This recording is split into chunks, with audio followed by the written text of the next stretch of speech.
Hey everyone, just Carter here. Just a note up top. We're really excited about the episode we have today. There were some recording issues. I'm on my MacBook microphone instead of the good Shure microphone for about the first half. And some of the editing might be choppy, but stick around for the whole thing. We really loved ReWork. We're excited to chat with you all about it. So stay tuned.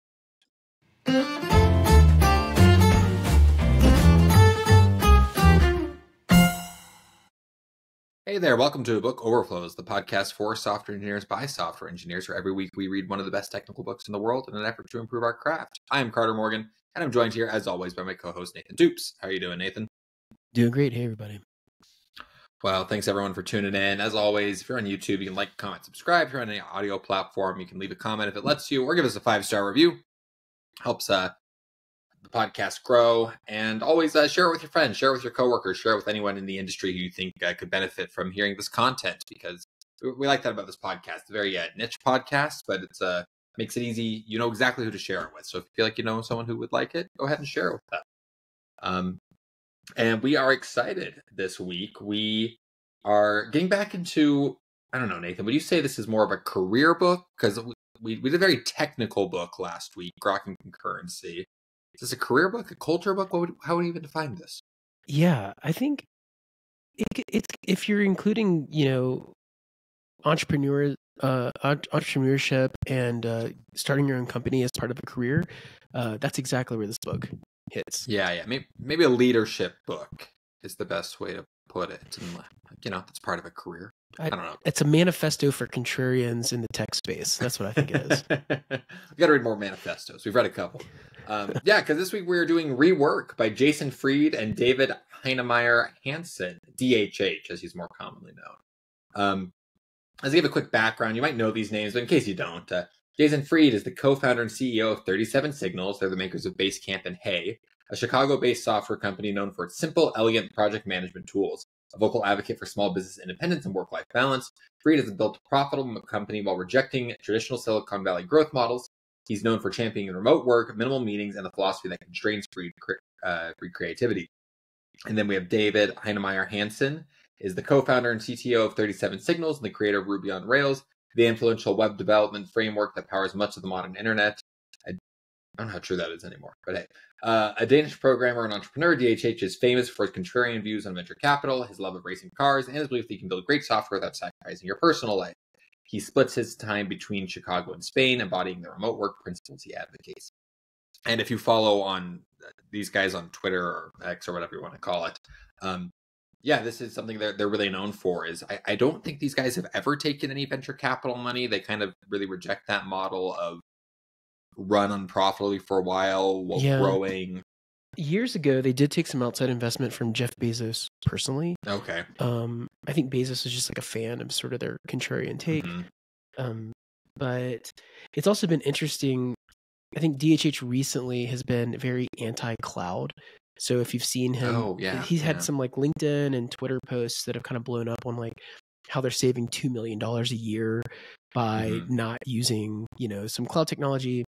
And I actually think that if you're not in these high growth models, if you actually have you're taking on the philosophy that these folks have, you actually can predict your business and you can do the capital investment of buying, stack and rack servers.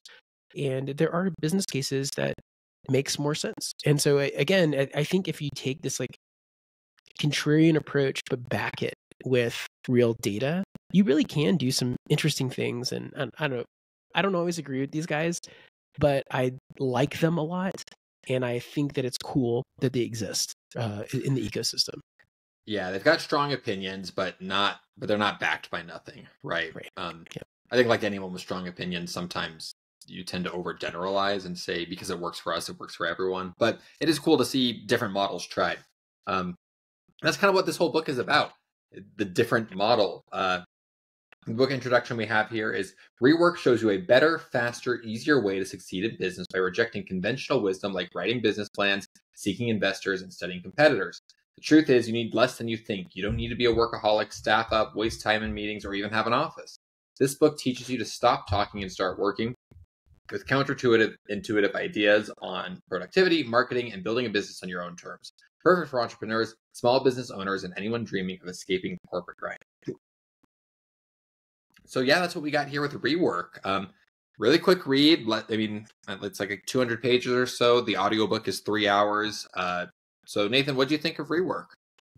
Yeah, I'm a big fan. I think I read this book originally probably in 2012 or so. That kind of dates this a bit. The book came out in 2010. You have to remember that it was written in a point in time in which there's a whole group of unicorns that were starting to emerge, right, in the early 2010s. This is where money was really cheap. People talk about this in a lot of positive light. Like after 2008, crisis happened. This new breed of mobile first and hyperscale kind of companies started emerging, and this book came out and did a couple of things that I think was pretty radical at the time. Number one, they said, should every company be like this? Could you build a business? And they don't even like the term startup, right? They're like, I want to build a business. I want to build something that makes money. And they got a lot of attention. They did everything out in the public. They had this very popular blog called Signal versus Noise.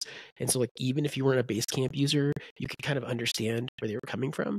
And so the other thing was that they took a very radical approach to remote first work. Their team was distributed across the world. And it is interesting looking at this book. Like in 2010, it was crazy to say, hey, why are you constraining yourself to Silicon Valley when you could hire the best talent across the world? And if you structure your company a certain way, this was a pretty crazy idea, like very, very against the grain. And so maybe it hits a little less hard after COVID-19 when a bunch of companies jumped into this. But I don't know. I think that a lot of companies that went remote first didn't have it with the DNA of what these guys are advocating. And you really do have to set your company up where you have, like, one of the chapters they talk about manager of one, this idea that if you don't hire these people who are like self-motivated, it won't work, right? You can't babysit and have a remote first company. And so I think the core philosophy is still there. I think it's actually, some things have aged really well. And we've talked about this with other books, right? Where some of the core philosophy is still there. Some of the examples are kind of funny, like the companies that they bring up, or these other things you're like, okay, well, that actually doesn't apply anymore, but okay. I mean, I'll say I knew this book was old. I didn't realize it was written in 2010, which I guess in the software world I'll classify as pretty old. Yeah. And I, listening to it, I wasn't struck frequently like, man, this is a really dated book. The only thing was like, yeah, really advocating remote first is a very groundbreaking new concept. I like to say with the pandemic, I really think like if it happened 25 years earlier or 25 years later, we wouldn't be arguing about remote work, because I think if it happened 25 years earlier, like I don't think there would have even been an attempt to work remotely. Like I just don't think the communication infrastructure was up there. I think people just would have, taken pretty advanced precautions, but still commuted into offices every day. I think 25 years later, we never would have gone back to the office, because I think, communication technology, maybe even like headset technology, will be so good that you can replicate the in-person feeling with a lot better fidelity.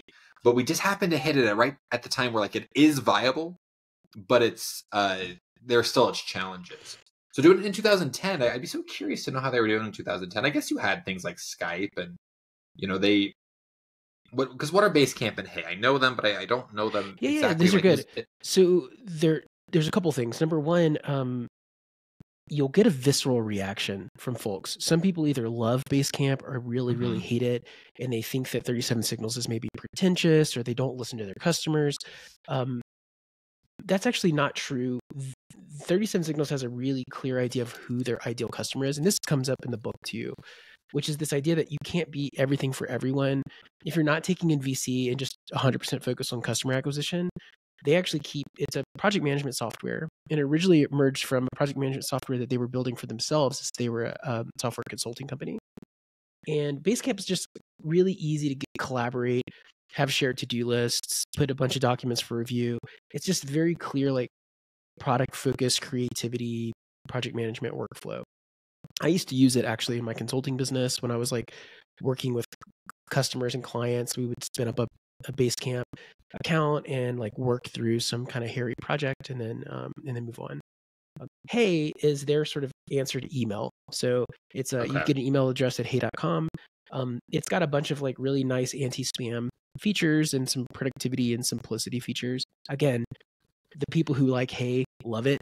And then a lot of other folks are like, hey, well, it doesn't do, it doesn't have like feature X, Y, and Z, and it's not a good fit for me. But they understand their customer. And again, they build profitable businesses, bootstrapped businesses where they are generating revenue and don't have to answer to anybody. And these pieces of software like answer this part. And of course, they're Ruby on Rails shop because DHH is the creator of Ruby on Rails. Yeah. And so as Ruby on Rails has developed over the years, and yes, you could argue that it's not the new hotness anymore, that there's a lot of companies that don't pick it as their first choice. There are still folks who are building very good, productive software and use Rails. So yeah. And then do they have a solution for like Slack? Do they use Slack, or is Basecamp or Hey supposed to They did that? have a chat. Yeah, so this is interesting. The book talks about this. They reference some software that they've actually deprecated at this point, but they had like a contact management software, and then they also had this chat tool, but they've moved on from those core features.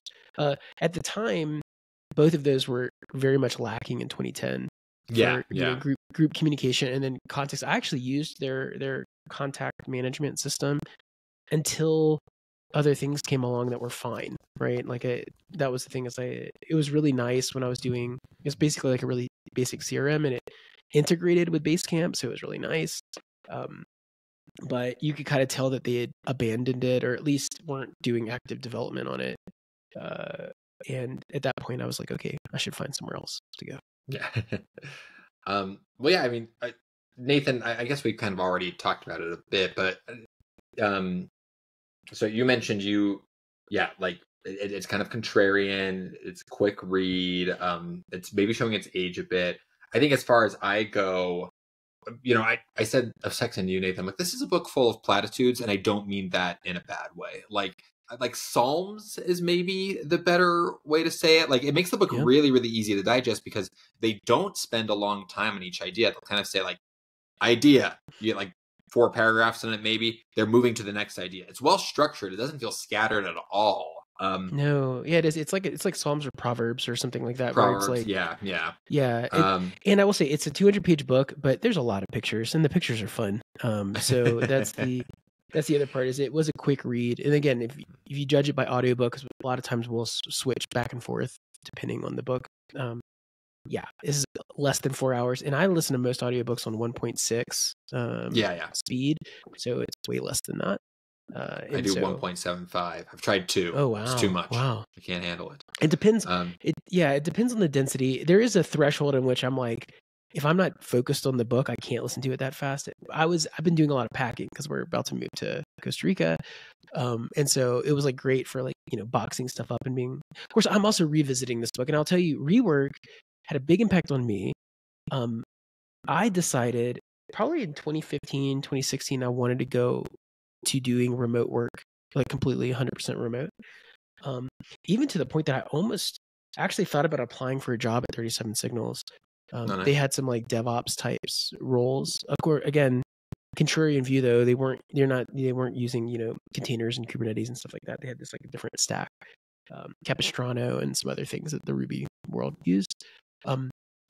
But I had the opportunity in 2017 to go fully remote, and I've never gone back. So nice. This book had a huge impact on me of like picking the right teams to support this, picking the right problems to solve to do this as well. I felt that this book was really nice to revisit because I can see where some of the wisdom in this book deeply impacted me and has like had ripple effects for years and years. Well, we're excited to get into it. We'll take a quick break and we'll be back with all of our thoughts on ReWork, Marshmallow. And we are back. Thanks for tuning in. So like we said, this is a book basically full of proverbs. It'd be kind of crazy to just tackle them one at a time. So what we've actually done is we've compiled our top 5 of the proverbs. So Nathan's got his top 5. I've got mine. We'll give some honorable mentions, and then we'll also give some maybe dishonorable mentions. Just things that didn't resonate with us in particular, right. But not saying that, they don't have valid reasons for writing them. So yeah, let's just give our top 5 what we like, and we'll discuss them as we go along the way. Nathan, why don't you start? These are in no particular order, I guess I'll say. But Nathan, just give us one of your order. yeah. Sounds great. I'll go top. I'll go top to bottom, even though again these are. It was actually really difficult. I was agreed to this format, and I was like, oh man, picking 5 is hard. These aren't in any particular order, but I think maybe this is my favorite. This one's called "Tone is in Your Fingers," and it's focused on this sort of unique approach. Your unique approach matters more than like extensive tooling. Did you want to read a section out of there? Yeah. Let me get. I got it pulled up from the book. It says, "Guitar gurus say tone is in your fingers. You can buy the same guitar, effects pedal, and amplifier that Eddie Van Halen uses, but when you play that rig, it's still going to sound like you. Likewise, Eddie could plug into a crappy Strat Pignos, I don't know anything about music, set up at a pawn shop, and you'd still be able to recognize that it's Eddie Van Halen playing. Fancy gear can help, but the truth is your tone comes from you. It's tempting for people to obsess over tools instead of what they're going to do with those tools." Yeah. There's a lot more here, but that's the gist of it. And that's the idea that, I think they talk about this later, like Tiger Woods could use a crappy set of golf clubs and just smoke you, right? Like he would just run circles around you on the golf course. Of course, obviously having better tools and being better is great, but that like, don't get obsessed with your tools. And I remember this where I would see folks in their early career obsess about their dot files and their Vim configs and all these other things, or ink, like I never have to take my hands off the keyboard. And some of that's fun to geek out on, but that isn't what's going to make you a good programmer. It's not what's going to make you good at like building stuff that's meaningful and great. And it's very easy to get obsessed with tooling, and I think it's a form of procrastination. So I don't know, this one's really rang true to me, and the further I've gotten in my career, the simpler my setup has been, because I really just want to be focused. Focus is like my 100% thing I optimize for now. Yeah, I mean, I have respect for people who deeply understand their tools. That's something that I wish I was better at. Like sometimes I'll just watch someone who's got 25 years of experience pull up a terminal and just be using commands that I didn't even know existed. So like I respect it, but I think you're right. Like there's a huge overcompensation here from a lot of people. Like sometimes I'll just see like on Twitter, people be like, "What's your AI tech stack I'm using?" And they'll list like 8 different products. I'm like, what? Yeah. Like you need all of this? Right. It's weird. It is weird. Yeah. Like I that think being said, being proficient in prompt engineering is actually really important. Like I actually, sure. Yeah. And I'm a Claude user. So like Claude 4 just came out and I was like, oh, this is fun. This is like but I use it as like a buddy. It doesn't write code for me. Almost ever. But I do use it as a pair programmer all the time. And I feel like it's a very healthy relationship because I like to think at the end of the day. I'm not a vibe coder. So yeah. Yeah, it's funny. I've got a buddy who he's got like kind of an independent marketing consultancy, and he got this contract for this guy who needed like a simple website built, and he was like he's like, I'm just vibe coding. I'm gonna, he has no programming experience, and like he's gotten pretty darn far. But he finally called me up. He's like, "Carter, can I give you?" Then he gave me like a chunk of the contract to fix this bug. He's like, "I can't do it." I'm like, "All right." And then I looked at what he had built, and I'm like, I don't think AI is going to take our jobs anytime soon. No, just looking at the website, I'm like, the amount of tech you got this far. But the amount of tech debt that we're generating is it's exponential now. So yeah, there you go. It's insane. It was also funny when he like sat down to explain like the bug and the thing to me, and he's like, "I can walk you through what each file does," and I told him like, "Buddy, I'm like, this is 10 files of code. Like I work in code bases that have like 300 files. Like right. This, I can wrap my head around this." Right. But yeah, I thought this one was neat too. This one resonated to me. I can go with my next one. We can talk about, this is my favorite, workaholism, or I guess more so anti-workaholism. Here's how they phrase it in the books. Our culture celebrates the idea of the workaholic. We hear about people burning the midnight oil. They pull all-nighters and sleep at the office. It's considered a badge of honor to kill yourself over a project. No amount of work is too much work. Not only is this workaholism unnecessary, it's stupid. Working more doesn't mean you care more or get more done. It just means you work more. Now, I like this because it resonates, but I also think it's a bit of a call out to me. I'm not a workaholic in the sense of like my day job. Like I know some people who just like, that's all they love. Like they just love their job and they just want to work at it 60 hours a week. I'm workaholic in the sense that I take on too much, and I've actually been working lately to simplify, between like the podcast or the master's degree, which I finally finished, or side projects or whatever, right? And so I've just been learning that recently that like you don't necessarily get more done. It's important to rest. I listed last year as my favorite book, Slow Productivity, for that reason. The idea that, maybe the key to getting more done isn't burning the candle at both ends. So I thought this was a nice little shout out here. Nathan, you have any thoughts on workaholism? Yeah, it didn't make my top 5 for this, but I think that when I first read this book, this one hit me really hard.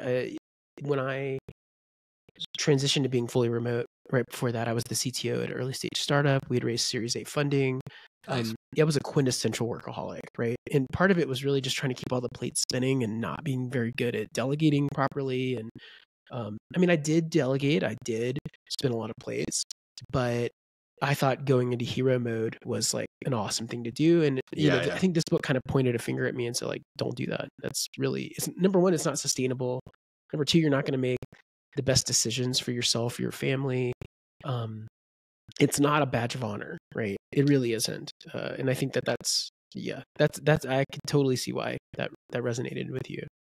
Yeah, it's this book has been interesting because I mentioned on the podcast a few weeks ago that I'm kind of doing the venture capital rounds, and we've pitched several firms and are moving on with a couple of them, and we actually just pitched one yesterday. And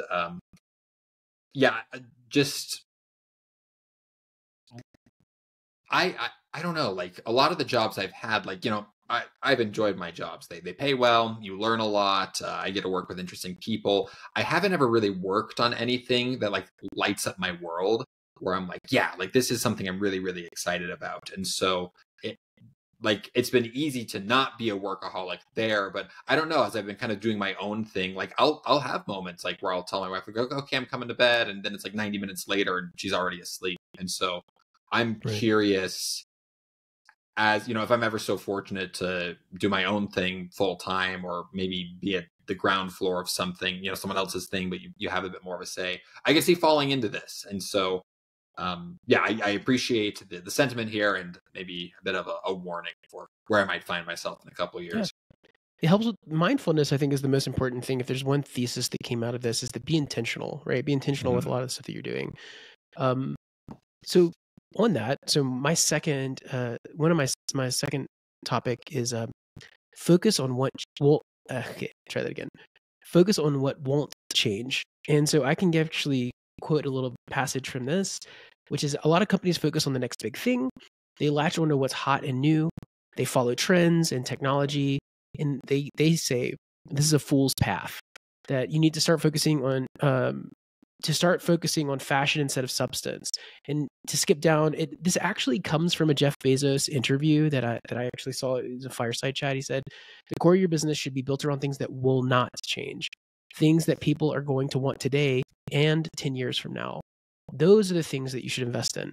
And in the case of like Amazon, right, they argued, people will always want faster shipping. They want their easy return policy, right? Like there's all these like core tenets that they can build in innovations on top of.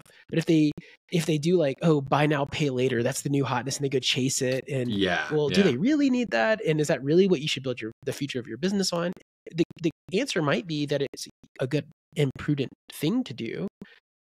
But more likely you want to build on things that won't change over, fashion trends. I've been thinking about like side hustle ideas and stuff. And this is where I like to start with my thought process.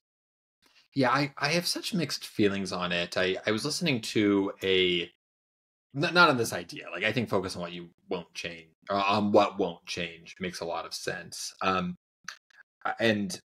I think I wonder, I thought the phrasing focus on what won't change as far as to what can't change was interesting. I think won't implies a set of fundamental values that people might have. And if you satisfy those values, that's a potent idea for a business.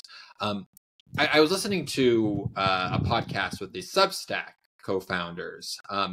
And at the end of the podcast that they're wrapping up, the interviewer kind of says, like, what do you think? Do you think like it's mostly luck? Do you think it's mostly talent? And Chris Best, the CEO, said, he's like, it's neither. It's mostly doing the thing. It's like there are a lot of great things in the world that could exist today, but don't, just because people don't build them. And so I have a lot of respect for builders. I have a lot of respect for people who roll their sleeves up and say, like, you know what, I'm going to kind of will this thing into existence. At the same time, I see a lot of businesses online, especially on Twitter, and especially anything that's like AI, where I just kind of look at them like, really? Like, that's what you built?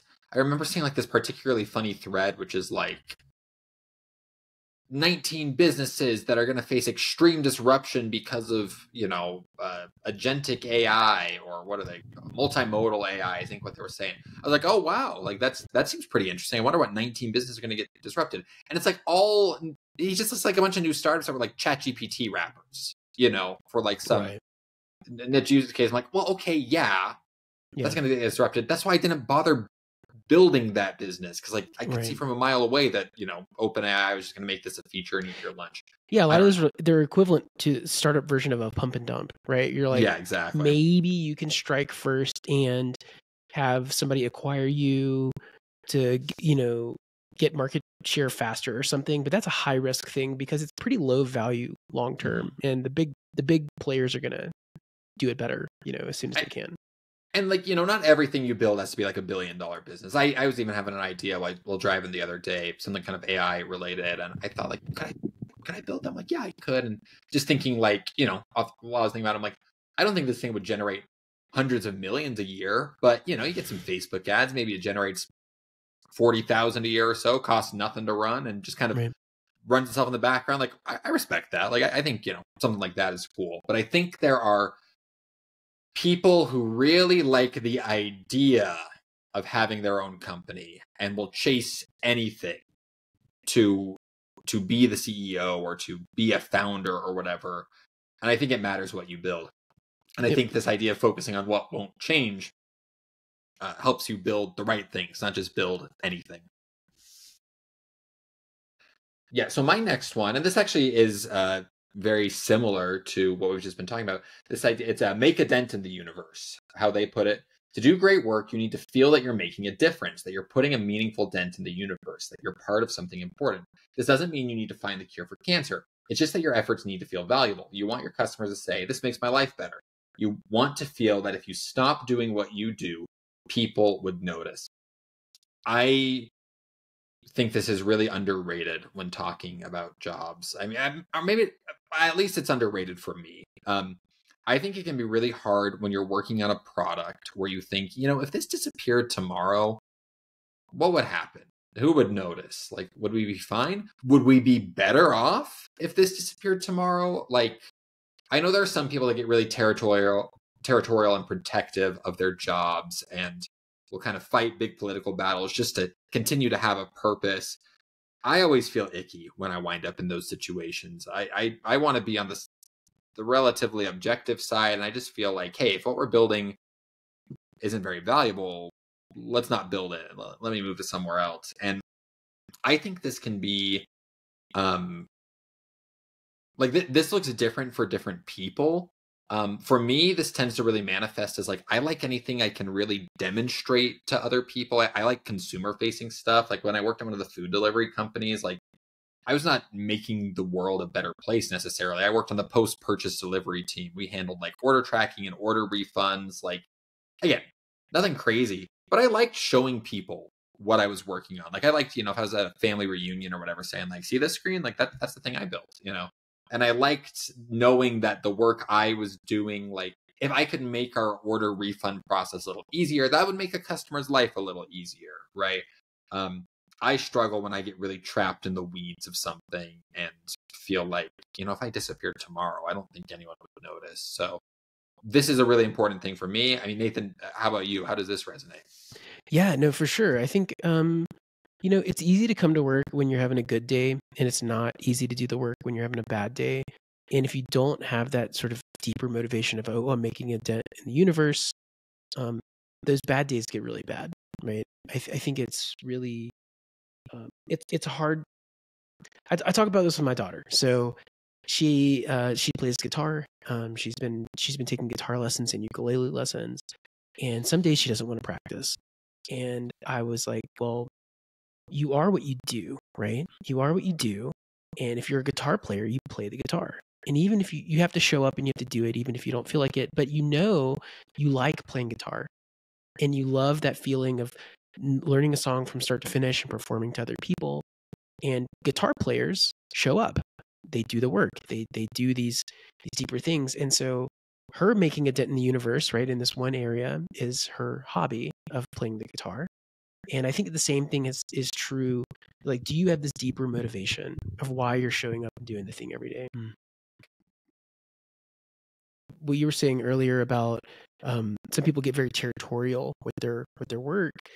I think that, this idea of being offended can easily be an indication of one of two extremes. One is, that they're right? You're like, hey, do you really need to be, let's say you're an envelope stamper, a manual envelope stamper. Like, do we need this role? Is this actually fulfilling? Was it your purpose in life when you were a kid that you're like, I want to grow up and be an envelope stamper, right? And if you're offended by this, it might actually be that you understand that you're not making a dent in the universe, that this is a job that needs to go away, kind of an idea. The other side of it being offended is that somebody really doesn't value what you're doing. And it is the thing that's deeply what gives you a dent in the universe. And I think that's a justifiable offense, right? Like, maybe you shouldn't take it so personally and they just don't understand because you are making a dent in the universe. But anytime I feel offended, I know it's one of the two extremes. It's either like, I've not communicated why this is such a big deal, or they're right? Yeah. So, but you're talking about your daughter. I actually love, it's this old article from cracks.com from like 12 years ago called 6 Harsh Truths That Will Make You a Better Person. Maybe we'll cover this article one day. I have no idea. But this was kind of like at peak, like, internet nice guy territory. Like, I'm such a nice guy. Why doesn't she like me? And like the harsh truths are great. Kind of like one of them is, you hate yourself because you don't do anything. Or, like, right. The hippies were wrong. The world only cares about what it can get from you. And it's actually like oddly motivational. But one thing I love about it is when he says, number 2 is, what you are inside only matters because of what it makes you do. He says, but it's on the inside that matters. My mom said so. He said, being in the business I'm in, I know dozens of aspiring writers. They think of themselves as writers. They introduce themselves as writers at parties. They know that deep inside they have the heart of a writer. The only thing they're missing is that minor final step where they actually write things. But really, what does it matter? Is writing things all that important when deciding who is and who is not truly a writer? For the love of all that is good, yes. Yeah.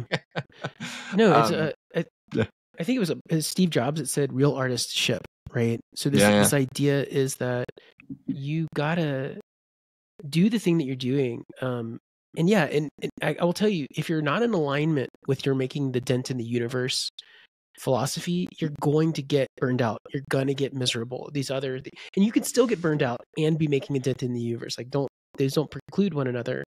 But if you follow these other values, and I think we're going to talk about some of them. Actually, this is a good segue into the next one for me. Interruption is the enemy of productivity. This is one that, I felt called out.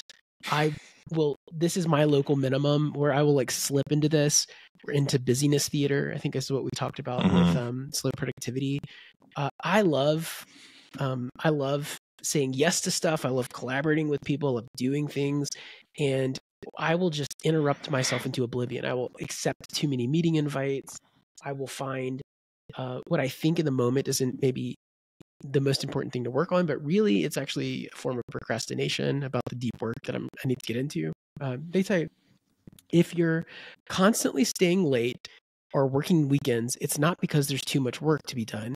It's because you're not getting enough done at work.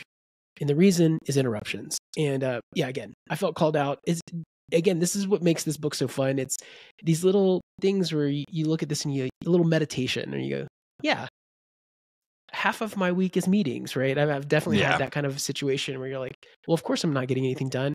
They've hired a part-time employee, right? For what I was actually hired for. And so, and some of this is basically being like, I've gone through periods where, especially when I was CTO, I did this. I was like, if somebody pulled me into a meeting, I was like, you have to have an agenda. There has to be a clear outcome. There has to be a set of deliverables, or don't invite me. Right. Like, and that was me guarding my time, because I was like, unless you need me to unblock you from something, I don't want you just to be like, blow smoke at me and be like, hey, look at this cool stuff. I'm like, yeah, I need to go work. There's other big problems I need to work on. So honoring time is big. It's funny. You're just talking about meetings. This is kind of like a weird thing to bring up, but in my church, we have a lay clergy, so no one that runs the church does it professionally. It's not a paid job at all. And so, just the pastor, the equivalent of the pastor or the women's group president or whatever, all just essentially volunteers. People kind of rotate through it. But it's really interesting when you can tell. Sometimes you'll get like a doctor as the pastor, and that's very different when you get like a manager as the pastor, because a doctor is not used to running meetings. A doctor is not used to kind of those executive functioning that you learn in kind of like the corporate world, and like you see it. And I think part of that is kind of like, this idea of like interruption. Like, it can feel really powerful because you're like, oh, I'm taking care of this thing. I'm taking care of this thing. Look at me, I'm a doer. I'm getting things done. But then I get, this is like classic slow productivity. It's just that idea of like, you can just spend your whole day kind of, smashing ants, so to speak, when like your real job is to go hunt the mammoth. Right. And I can be guilty of this. And I think it's hard because sometimes, I don't know, that balance is important, because it's also really frustrating to work with someone, especially in a remote capacity, who like is never reachable over Slack. Like, you message them and they don't get back to you 6 hours later. It's like, sorry, I was deep working. I'm like, that's great. I've kind of been blocked for a while now because of that. So I don't know. Do you have any thoughts on how do you manage that? Yes. I mean, you have to do it in a process way. I like, one of the things that they talked about in this book was that you don't have to just go off onto a mountain and disappear forever, but you should time box, right? Time boxing is something we've learned about. Time box your interruption stuff. It is. And again, if we bring this back to Grokking concurrency, maybe you open up a window in which you're allowed to get a mutex from somebody else, right? So, basically say, hey, look, I'm going to handle my emails and Slack messages and this within this like 2-hour window. Or maybe because of the culture of my company, I really need to do this in 2 intervals of 30 minutes, right? Do a morning asynchronous communication check-in and like an after lunch asynchronous communication. I like to actually do this when I know I'm going to be interrupted anyway, like eating lunch, right? Or if I'm going to go on a walk with my wife or something, which is something we like to do a lot. I will kind of be like, okay, I'm stopping my work. I'm going to go on my walk. I'm going to come back and I look at all the interruptions that people could be doing. And then I'm going to have the deep work blocked out on my calendar. In this way, it gives me this like natural transition. It also makes me decide, oh, wait, there actually is a fire I need to put out. I'm not going to do deep work. But if I activate deep work, no interruptions, right? I will turn notifications off. It's in my calendar. People can actually see that I've got like focused busy time. And most of the folks at my company are respecting of it. I'm probably the one who's the biggest abuser of the no interruptions policy. And I think sometimes it's when I'm doing something scary. I don't know if this is the case for you, but like when I procrastinate, it's because I'm scared. I'm like actually close to shipping something and I'm like, they might think my baby's ugly, right? Yeah. Like, Oh yeah. And so then I'm like, oh wait, but I got to do this and I got to do this. Oh wait, but there's like these other teams waiting on me and I got to get these things done. And the better thing to do is just ship the thing, check it off your list, and then go focus on the other stuff. And honestly, most people aren't thinking about you most of the time, right? That was something I had to realize. I only realized a couple of years ago. I'm like, 'cause I always thought I had a bit of a lazy streak, and I think when I was younger, I did. Like, I've always, I've talked about before. Like, I realized I could get a B+ with like 10% effort, and even though an A would have been like 60% effort in high school, right? Like, I was just like, whoa, like that's not worth it. Like, look, that extra 50% I could spend playing Frisbee or Warcraft, right? But as I've gotten older and have pushed myself, I thought maybe that lazy streak was continuing. No, it's an anxiety streak. It's getting nervous about tackling the big thing. It's getting nervous thinking like, what if I can't do it? And I have to remind myself every time, like, has there ever been a time you couldn't do it? Has there ever been a time where you sat down to solve a problem and like just had to fundamentally give up? And like, I remember early in my career that, like, I remember getting assigned a task and just having to tell my manager, like, I need a new task. I can't do this. But like, never since. Well, I can go ahead with my next one. Okay, you folks are in for a treat because, like we said, these are ranked in no particular order. If they were, this might have been the number one. Because not only is this work advice, but I would say this is my number one marriage advice and parenting advice. And I give this advice to all, especially new parents. You ready for it? Go to sleep. Foregoing sleep is a bad idea. Sure, you get those extra hours right now, but you pay in spades later. You destroy your creativity, morale, and attitude. Once in a while, you can pull an all-nighter if you fully understand the consequences. Just don't make it a habit. And he says, you know, some of the things that start to mount are, if you do this, are stubbornness, lack of creativity, diminished morale, irritability. Without fail, every time I'm at work, and it's like, I'm killing it today. Like, I feel so motivated. I feel so energized. Like, what's different today? Can I eat something different for breakfast? Did I listen to a great song or something? No.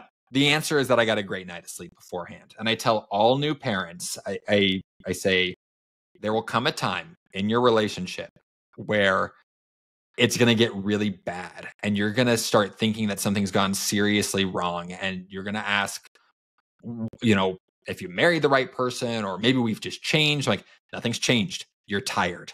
Go take a nap. Both of you, you know, like, just go to sleep.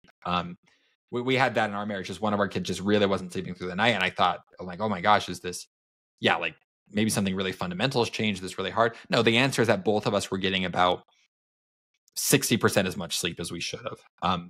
So I really emphasize with this. I've been fortunate as I've gotten older not to really surround myself with people who make a game out of this. Like, I only got X numbers of sleep last night. But there are some people that really, really valorize that. And it's dumb. You need your sleep. You know, everyone needs a different amount of sleep. Some people I envy. I've heard, you know, that President Trump only needs about 4 hours a night, and I envy that, right? Who knows if that's true? But I do know that there are people who are like that, but I can't do it. I need like at least an average of... Yeah. Imagine how much better of a president he would be if he actually got 6 hours of sleep. Maybe that's all that's happening. I know myself, I need about an average of 7 hours, maybe 7.5. And like, that's an average. Like, that means that, you know, some days I'll get 5.5 or 6 in a row, but it always catches up, and I'll need 8 or 9 a different day. So yeah, get your sleep. I don't know, Nathan, what do you think about sleep? So I'm married. You're pro sleep. I'm pro sleep. So I'm married to a sleep maximalist. She gets probably 8 or 9 hours of sleep per night. Absolutely optimizes her life around it. I was one of those people who lied to himself and was like, oh, I could get like less than 6 hours of sleep and I'm fine. And realized that actually there was a book I read years ago called Why We Sleep. And it's a PhD researcher in sleep. And he was just like, yeah, you're functioning like a low level drunk when you get chronic sleep deprivation, and that your body actually can't catch up on what it needs to do to replenish itself. And that, like, there's not that many things that going without it for a short period of time will actually kill you. But if you go 7 days without sleeping, you'll die. Like, yeah, you can go 7 days without food, you will not die, right? As long as you have enough body fat. But 7 days without sleep will kill you, in that it from like torturing and things like this, when there's psychological operations from certain countries, they will use sleep deprivation, and you will commit to all kinds of things. And so imagine that you're low dosing being in a gulag, right? By just having the poor discipline of not getting enough sleep. And I was doing this. I thought I could burn the candle at both ends. I was like, you know what? I just have to get through this next thing and then I'll get enough sleep. And you'll never do it. I'm also, again, I call myself a recovering contrarian. I get incredibly argumentative when I don't get enough sleep. My wife will call me out and be like, hey, I think maybe you haven't gotten enough sleep, because I will just argue about anything. Like, my mom would tell me this too. She's like, I knew when you weren't getting enough sleep because you would argue about, she'd be like, oh yeah, the sky's blue. And I'm like, well, actually it's not blue at night. It's not blue in the morning when sunset's happening, you know, like, and I'm like, technically I'm true. Like, that's a correct statement, but like, who wants to be in a room with that person? And so, yeah. It's a very know thyself thing. Because I don't get argumentative, but I get depressed. I'll get... I'll just think like, oh my gosh, like there's no hope, or I'm worthless, or whatever, right? And like I'm a guy with usually pretty high confidence, but it's funny because you don't recognize it in yourself, right? No, like you don't. After a long time, you can start to be like, wait a minute, I'm just sleepy. I just need to take a nap. Yeah. But yeah, it's you can't be your best self without it. And again, I think anybody who thinks that, and yes, I've heard the stories about people who get this or that, but I'm also just like, you know what? Once you plan your day around the fact that you have this periodic stuff and that you need rest and you do these things, I think people who think that they don't need any sleep are just lying to themselves, really, honestly. If you're someone who struggles with sleep, just as a personal recommendation, exercise, especially cardio. Yep. That, if you try to get a little bit of exercise in each day, that can really help, wear you out and be ready for bed. This might sound a little granola crunchy, but Sarah, so my wife and I are like really into understanding you have the right minerals and stuff. And so, magnesium is... Okay, my wife has been talking about magnesium all the time. Yeah, so you may not realize... So here's a good example. If you supplement magnesium and you get the best sleep you've ever had, like immediately, you're magnesium deficient. Okay. So if you supplement magnesium and it has no effect, you're probably fine on your magnesium levels. But magnesium is in a lot of like vegetables and things like this. But because of modern industrial farming, the magnesium levels in fruits and vegetables just aren't what they used to be. And so a lot of times, I'll tell you, like, I don't take magnesium every day, but I do supplement it from time to time. And I know that this doesn't impact you, Carter, but if you drink alcohol or coffee, those will deplete your magnesium levels. So interesting. Any of our listeners, if you're like, my sleep's not been great. Well, first of all, drinking alcohol before bed's just bad. But if you do partake, if you have a glass of wine with dinner or something, you might be deficient in magnesium just because of your lifestyle. And I'd highly recommend taking a look at that. Yeah, my wife has been taking a magnesium supplement lately, and she's like, I'm getting the best sleep I've ever gotten. And so we are not a health podcast. We make no concrete claims, Yes, but right. If you're tuning into Book Overflow for health advice, there you go. Nathan, what do you got for your next one? Yeah, my next one is, so this one ties into sort of the interruption thing. It's say no by default. So this one's hard for me. I'm a natural people pleaser, which has a lot of negative aspects to it. It starts off with a Henry Ford quote, and it says, "If I listened to customers, I'd have given them a faster horse." Right? It's like a classic Henry Ford quote, and that's true, right? The customer doesn't necessarily know what they want. It's true. He's building automobiles and they're like, wait a minute, this doesn't look like a horse. This isn't a faster horse, right? And so the whole point here is that customer is always right is a lie. He said, don't believe that the customer is always right. Let's say that you're a chef, and if enough of your customers say that their food is too salty or too hot, you change it. But if a few persnickety patrons tell you to add bananas to your lasagna, you're going to turn them down, and that's okay, right? And so I think there's this whole idea that like you can listen to your customers, but you don't have to jump on every little thing. I will tell you this is especially true for startups where you only have a few customers, and maybe one of them is a big customer, right? Like you've got another big startup that's paying you a bunch of money. If you're not careful, you'll end up becoming de facto enterprise custom software for one big customer. And that's maybe not how you actually grow to the rest of your market size, right? They say this in the book. I don't remember if it's in this segment, but like that'll happen to startups where like they kind of build the whole thing around like this big customer, and then the customer leaves, and now they've got this software that isn't actually built for like a general use case or for a kind of business. It's just built for this one business, and like it's a bad fit for anyone else. Yep. I worked at a startup like that where we were really struggling. It was interesting because they were trying to find product market fit, which is like a big thing that startups try to do. Oh yeah. And there was a couple of early customers that basically just took a disproportionate amount of our time and did nothing to help us grow, right? Mm-hmm. We ended up having a ton of technical debt for some weird business process that they had where, I'll be honest, they probably needed to change their business process, right? Uh-huh. We could see at the 30,000 foot view across customers and say like, actually, this is a better way of solving this problem. But they had so much money that they were giving us every month that we were like, oh, actually, we have to conform to what they're doing. And then all of a sudden, we're building some unusable piece of software for anybody else. Yeah, I'm the startup I'm working on right now is more consumer facing, which I like. That's kind of in the make a dent in the universe model. I like stuff that's consumer facing. The idea of like business to business, like I appreciate this like simplicity, right? But this idea that like maybe you don't need, like my idea is to have 100,000 people each pay me $20 a year, right? Like this, the business idea is to have 10 people each pay you $200,000 a year. And so like I can appreciate the idea of like, hey, I've only got these 10 people to make happy. I think the nice thing if you're developing something consumer facing like that is you kind of necessarily have to think, okay, well, how do I make this? I got to make this the best fit for 100,000 people. And you don't necessarily wind up in that trap of I'm building these kind of really niche features just to satisfy this one particular client. Just challenges and kind of whatever business model you choose. And yeah, like I think you want to be the hero. You want to say yes, right? Like that's what heroes do. That's what builders do. That's what shippers do. They say yes, but there's a lot of power in saying no. Yep, I agree. And so this is something I have to keep reminding myself. If anytime I get myself in a hot water, it's the two together. I'm interrupting myself all the time and I'm saying yes to too many things. And again, part of this is because like, I think I have some of my personality is just like, I want to be doing cool stuff with the cool people.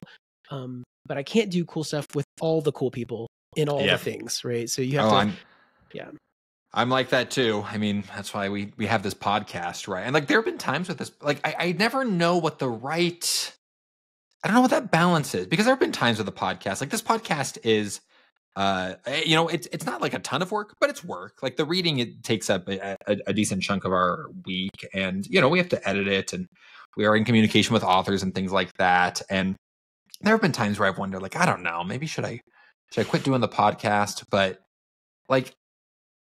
then it feels important, and like I like the results that come out of it, and like I like how it's growing, and like it's tough. It's really you have to know yourself, and you have to know what's important, and you have to be able to really value the trade-offs. That's what always keeps me coming back to the podcast. I'm like, yeah, this is work, but in the grand scheme of things, this isn't that much work. And I think there are some outsized benefits to one, reading all these books, but two, growing a following and kind of, making a name for yourself in the industry. But yeah, I mean, there's a lot of stuff you can and should say no to. Well, exactly. I'll go ahead with my next one. This actually prompted a change in kind of this thing I've been working on. Welcome, Obscurity. It says, no one knows who you are right now, and that's just fine. Being obscure is a great position to be in. Be happy you're in the shadows. Use this time to make mistakes without the whole world hearing about them. Keep tweaking, work out the kinks, test random ideas, try new things. No one knows you, so it's no big deal if you mess up. Obscurity helps protect your ego and preserve your confidence. This startup I'm working on with my buddy, it's kind of like a creator economy marketplace thing. And so, the idea is, you help on board creators, and then they can kind of sell premium content in a niche that we think isn't being served well by some of the more general platforms. And we have bigger, grander visions for what it's ultimately going to become.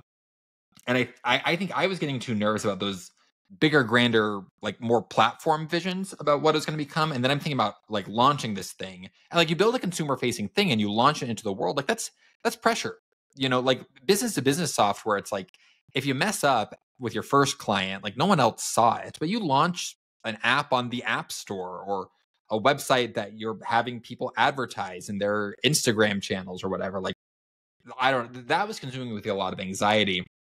And so I was actually talking with my co-founder about it the other day and just saying, like, what if we had like a closed launch? What if instead of trying to chase the whole platform vision at the first, we've got a bunch of creators who are interested right now. Let's just find like the 5 best of them, the 5 best ones who we think would have the best engagement metrics and would have kind of the most successful conversion rates. And maybe we just launch with them and make it closed, right? Like we don't let people on board quite yet. And so, we're still not exactly sure what path we're going to take, but I just thought it was neat that was an idea that was specifically motivated by this part of the book, this idea that like Yep. maybe that's not the mark of success. Maybe that's not as much of an asset you think, getting really big really quickly. Yeah, I love that idea. I think there's a lot of wisdom there. We did this in my startup, which is we realized that, yeah, being exclusive has got a lot of benefits. So if you make a wait list, first of all, a wait list allows you to get email signups. You make it invite only, so you let folks in. They get to feel, if it's a valuable thing to them, they get to feel like, oh wow, I get to be an early, user of this platform. And then the next phase would be you allow them to invite people. So you say, hey, look, I'll give you 5 invites. If they're an ideal customer for you, you get this natural growth. You get to decide and regulate. Okay, well, the people that they invited, if they look like a good fit, do I give them 5 invites? You can still get exponential growth, even if you regulate it. And then you go, you know what? I feel confident enough in this. I've got enough buzz around it. We'll open it up to the public, right? And it allows you to kind of get permission to be, it's like forced obscurity. The other part is, even if you had it open to the public, let's say you have a freemium app, those people just aren't going to care, right? They don't they don't quite get it yet. And you don't need to engage with a PR firm to do a bunch of stuff when you have 5 customers, because again, you might get a bunch of attention that you don't want, and you're especially going to get attention from people who don't really care. And those are the worst, because you're going to be like, they're going to point out all the flaws in your system and you're going to get really discouraged, and that sucks. Well, how about you share your next one, Nathan? Yeah. So I should have had this pulled up, but this one is probably one of my favorites, and something that anytime I've done this, I've been really happy. It's called Scratch Your Own Itch. So the easiest and most straightforward way to create a great product or service is to make something you want to use.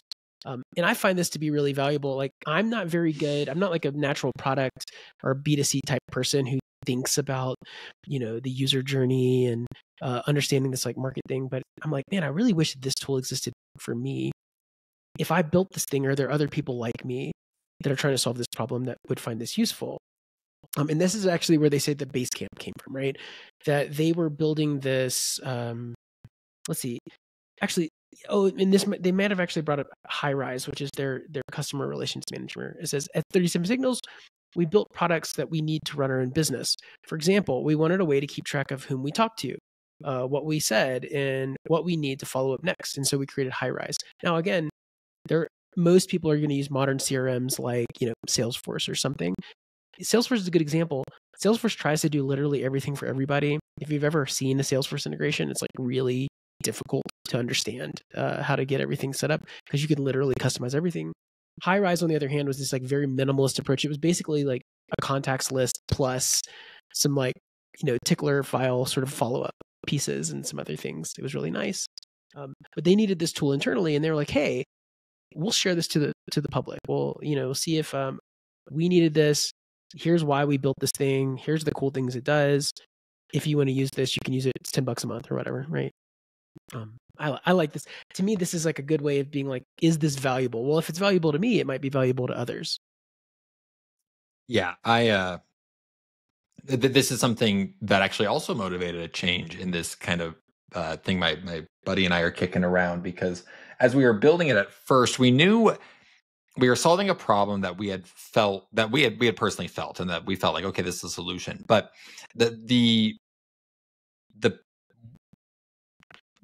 how much we were wanting people to pay to solve that problem, we were just thinking like, I don't know if I would pay for that. And so if I'm not going to pay for that, who is? And so we really kind of sat around and said, okay, what would it take to make it worth it? What would it take for us to pay for this, right? And then came up with a couple ideas like, yeah, okay, if it could do these things, then yeah, I would pay for that. And so we're like, okay, then, and it made the business a little more complicated, right? It made it a little more expensive. We decided video had to be a kind of key component of the business. And so, I ran the AWS numbers, and, it's more expensive, but we were just looking at it and we're like, hey, like this is what it would take. And for me to use it. And at the end of the day, like we just have to build something that we'll use, because you're guessing less. I've struggled with that at some places I've worked at, where you work on a tool that like you're not a user of. And it's hard. It's hard to know exactly what you should be building, because you have to constantly be in touch with your with your users. And like a lot of jobs are like that. Like I know people who make like software for dentists, right? And it's like, yeah, you're not going to know what to do, or, you know, you're not going to know what the dentist needs. But I guess it's more if you're going to, like, sometimes a job's a job. If you're going to set out to build something, you've got to scratch your own itch and just build something that you would want to use. Mm-hmm. Yeah. So anyway, I thought this was really cool. Yeah, you may not scale to every user on Earth, but if you're solving a real problem, and again, this gets back into the, you know, Dent in the universe piece, which is there's a little feedback loop here, right? We talked about this in the systems thinking book, which is, you know, if you're like, hey, the CRM, and again, you don't have to solve cancer. CRMs suck. Our approach to doing it internally has really made my life better. I think that this could also be something that is generally useful. That's that product thinking. And I think it's a really natural way to build something valuable. Because, you know, at the end of the day, it's hard. It's easy to build stuff if you're an engineer. It's hard to build something that's valuable and will actually be useful to people. That takes a lot of discipline. And it's not, you know, you can read philosophy of software design. That doesn't teach you how to make something valuable for somebody else, right? Mm-hmm. There's a difference in that discipline versus the product sort of thinking. And yeah, this is one of the things I appreciate about this book a lot. Yeah, well, I'll round it out with my last of my top 5, and also more relationship advice. Maybe this is a good relationship book. If you're struggling in your love life, read ReWork. Put that on the book jacket, DHH. How to say you're sorry. There's never really a great way to say you're sorry, but there are plenty of terrible ways. One of the worst ways is the non-apology apology, which sounds like an apology but doesn't really accept any blame. For example, we're sorry if this upset you, or I'm sorry that you don't feel we lived up to your expectations. Whatever is what they say. A good apology accepts responsibility. It has no conditional if phrase attached. It shows people that the buck stops with you, and then it provides real details about what happened and what you're doing to prevent it from happening again. I'm a big fan of saying I'm sorry. I know this is something that's really tough for some people. It's just, for whatever reason, I don't think it's any change I made. I don't think it's anything I've done. Just, it's not bred into my psychology like that. I always say, like, I love when a problem's my fault because it means I can fix it. And there's just a lot of power in saying I'm sorry. It's amazing how quickly it diffuses the situation. But, you know, like the trick is you have to mean it. And, you know, if you can just be humble, say you're sorry, it smooths a lot of things over. And yeah, I think no one likes to work with someone who's like so arrogant that they will never admit they were wrong or that they made a mistake. And yeah, it can really humanize you just to say you're sorry. Yeah. Yeah, this chapter was good. I liked how they, you know, basically really push you to keep it personal. I really hate the non-apology apologies. And I think there's also Seth Godin who brought it up and says, you know, your own customer, your own hold. And they're like, we really value as a customer. We're sorry for this long wait. And you're like, you're not. Otherwise, I wouldn't be on the wait right now, right? Like, you don't value me as a customer. Otherwise, there would be human. On the other end, you would have hired more people. You've done these other things. And that non-apology apology, or like, oh yes, I'm sorry that you feel that it's this way.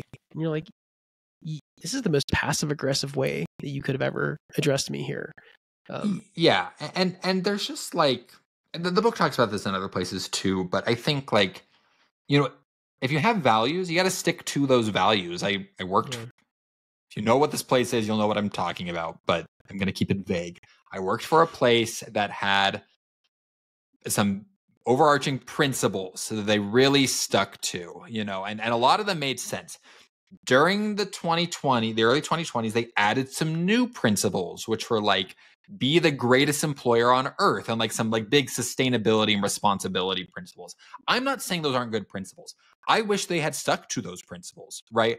But then anytime they made a decision, and they made a lot of decisions that really went against those principles, like, it just would be better not to have those principles at all, because like it just felt like they were mocking you. Right. Like, yeah, we say we're going to be the greatest employer on earth, but let's take away this benefit, or let's do this. I'm just like, really? Like, and then at the same time, they held you to the standards of all the other principles. And I was just talking to my coworkers all the time, just like, I would respect them more if they got rid of them. Like, yeah, just kind of in the same way, like, your time is very important. It was like, really? Is it? Because if my time was important to you, you wouldn't be treating me this way. Yeah. No, this is I'm in complete agreement. I think, we were talking about doing runners up and some of the other stuff on this episode. I think we should skip them. I think that actually this book, hopefully we've inspired you to check it out deeper. There's a lot of stuff we're not covering. It's really, really a fun and quick read. Highly recommend it. So absolutely. You want to hop right into what are you going to do differently in your career as a result of this book, Carter? Absolutely. We had talked about maybe doing some dishonorable mentions, but you know what? We'll leave it. If you really want to know the dishonorable mentions, say in the comments, and maybe by popular demand, we'll bring it back next week. But as far as what I'll do differently in your career as a result of reading this book, I'm just reading right now. I forgot to fill out this section. So, but I will say that I already was motivated to do some things differently in, if not my career, then at least the side hustle I'm working on, right? We've talked about, we already kind of pivoted, or added some additional stuff to the MVP and took some things out, right? We were talking about doing like a more controlled pre-launch. So I guess if I can advertise the book at all, like, sometimes we read these books and have kind of like aspirations about what we're going to do differently in this career. Like, this is probably the first book we've read, and it might just be because now I'm kind of working on my own thing and a little quicker. I have this avenue where I can make changes quicker. But this is the first book we've read where I think I have made changes to what I'm doing before even having finished the book. So amazing. Oh, that's so cool. Yeah, it sounds like the obscurity piece and also like understanding scratching your own the universe. Yeah, scratching your own itch. Right? Yeah, that's so cool. What about you, Nathan? Say no by default. Again, I know better. This is something that I've probably had this on my to-do list for a while. I go through phases where I'm good at it, and then I kind of revert back to the mean. Productivity and evolution sections of this book particularly are really speaking to me, but say no by default is what I'm going to optimize for in my calendar. Do that. Well, very nice. And who would you recommend the book to? Yeah, so this is not, if you're, I don't know if this is really important to you if you're like trying to get into FANG or something like this. Yeah.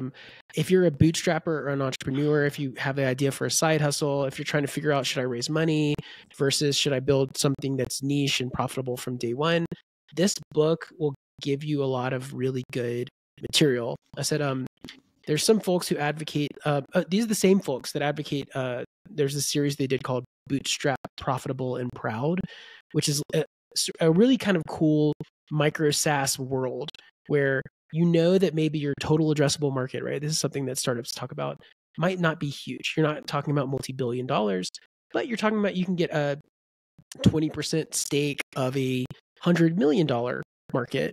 That's a very good business. It's not interesting to a VC, right? Mm-hmm. Venture capital firm is not going to be like, cool, you're the next unicorn.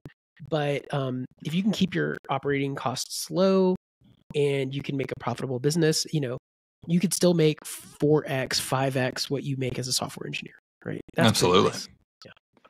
Yeah, I agree with you on the bootstrappers and entrepreneurs. I would widen it to anyone who has significant cultural pull at your company. Cool. That's probably going to be smaller companies. Like, I can imagine if you're kind of like one of the first 100 employees or so, you could really, and especially if you're like a senior level, this could be a good read for you because it might really inform the culture of your engineering team. Maybe at bigger companies, like if you're a director or something, I could see something like that. But at a certain point, you're going to start bumping up into the established bureaucracy and company culture. But I also think, it's such a short read. Like, if you're anyone that just finds it interesting, like, just read it because, I mean, you read this back in 2012, Nathan, but you said that it motivated some changes in you. Yeah.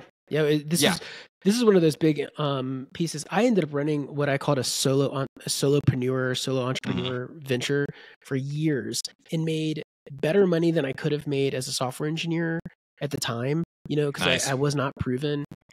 I love running my own business. It's definitely something that is in the cards. I will do this again at some point. I would love to not just sell consulting work, which is what I was doing. I'd love to build a product. So I may end up scratching my own itch and building something that that goes on top of all my, like there's probably something like in the platform engineering space or something that I have deep technical knowledge where I'm like, what's a pain point that a mid-level engineering manager really wishes that this thing was off of his or her plate, and can I build a tool on top of this? And that's where my head's been recently.